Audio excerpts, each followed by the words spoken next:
Welcome to Guide Guru. We hope this video helps. Start by sanding the 3D print to remove visible layer lines and edges. Sand with 220, then 400 grit to remove layer lines and smooth surfaces. Use light pressure and consistent strokes to avoid gouging the model. Clean the print thoroughly with isopropyl alcohol and a soft brush before priming. Apply 2 thin coats of primer, 0.5 mm wet film each coat for coverage. Allow 50 to 60 minutes drying time between coats at room temperature. Prepare a base flesh tone by mixing paints for balanced undertones on the palette. Mix a base flesh tone using 60% titanium white, 30% yellow ochre, 10% burnt sienna. Test the color on scrap before applying to the model to ensure correct warmth. Apply thin layers with a brush or airbrush, keeping each layer at 10–15% opacity.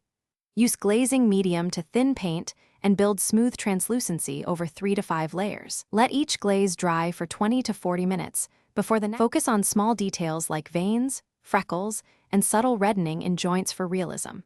Add veins and freckles with a 0.5 mm brush using diluted ultramarine and burnt umber. Use stippling and feathering techniques to vary intensity naturally across the skin.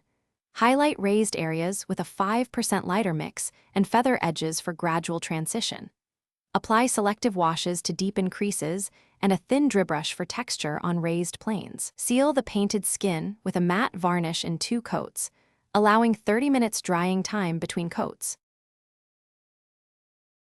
Thanks for watching. Consider subscribing if we helped you today.